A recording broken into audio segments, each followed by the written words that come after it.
Comme vous pouvez le voir, je suis aujourd'hui au Kotel Amaravi, comme vous pouvez le voir, au mur de lamentation, l'endroit le plus saint au monde. Et je voulais partager avec vous quelques paroles de Torah comme on a l'habitude.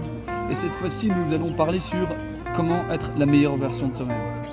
Comment sentir que ma vie a un sens et que chaque jour qui passe est un jour dans lequel je suis fier de l'avoir vécu et d'être heureux de ces mois, de ces années, et de me rendre compte que chaque fois que je vois ce que j'ai fait de ma vie, j'en suis fier. Comment être la meilleure version de soi-même?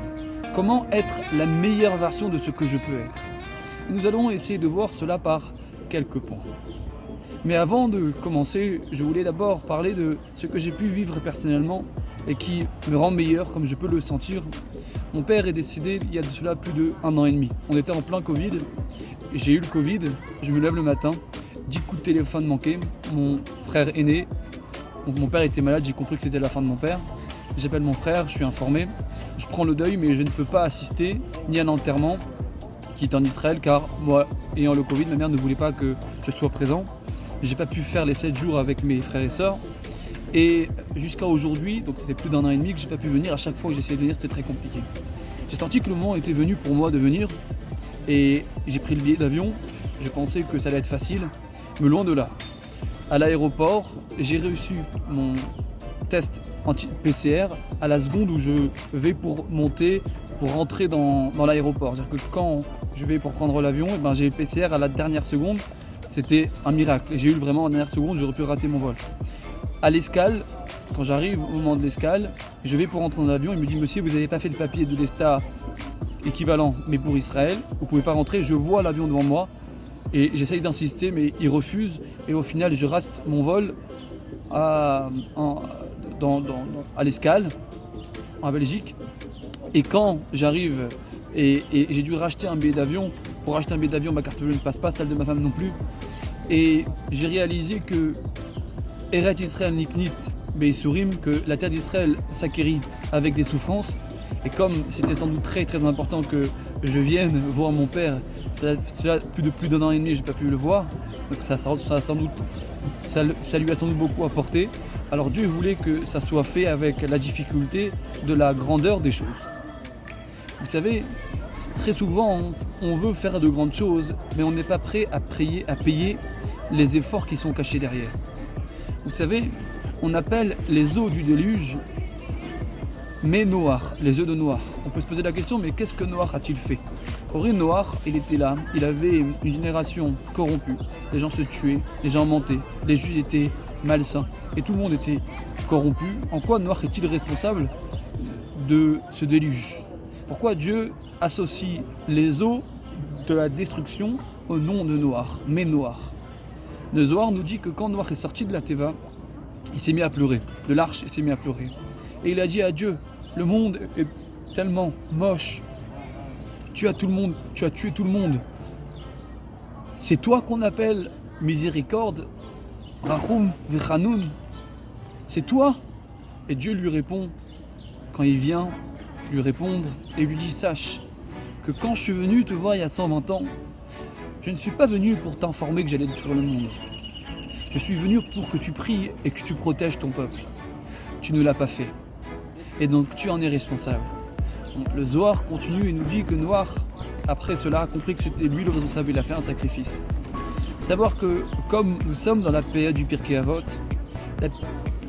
dans une des Mishnah, la 14e du premier chapitre, nous dit il faut savoir penser à soi, im en anilimili, il faut être la meilleure version de soi-même pour soi-même. Ça veut dire d'être au mieux de ce que je peux être. Ou que chez les Hatzmimani, mais cela ne suffit pas, il faut aussi penser aux autres. Ça veut dire quoi? Ça veut dire que tout ce que je peux faire vis-à-vis des autres, comme moi aujourd'hui, mon père, ou mes enfants, ou ma femme, je dois être à la hauteur. Mais ces deux éléments vont dépendre de la troisième partie de cette même Mishnah, Ve'im lo arshav et matai, que quand on doit faire les choses, on les fait, et de ne pas repousser à demain, à dans un mois ou dans 1 an ce qu'on doit faire. C'est vrai que parfois le moment n'est pas encore venu, mais dans notre cœur, on doit savoir que ce que je dois faire, je dois le faire. Et peut-être que aujourd'hui, j'en suis pas capable parce que ma meilleure version de moi-même aujourd'hui n'est pas à la hauteur de l'enjeu. Mais savoir que Dieu, attend de nous que chaque jour qui passe, on le remplit et on s'investit et vis-à-vis de nous-mêmes. Et donc chaque jour d'être le meilleur de soi-même. Et donc d'utiliser le temps, chaque seconde qui passe est un moment, une création de Dieu qui ne reviendra jamais. Et donc de grandir soi-même et donc d'avancer dans ce qu'on fait. Et vis-à-vis des autres aussi, savoir que Dieu attend énormément de nous. Et comme on peut le voir, comment Abraham est devenu un grand homme, c'est par d'abord le fait qu'il a atteint la conscience de Dieu par soi-même.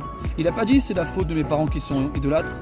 Il n'a pas dit c'est la faute de la génération du roi.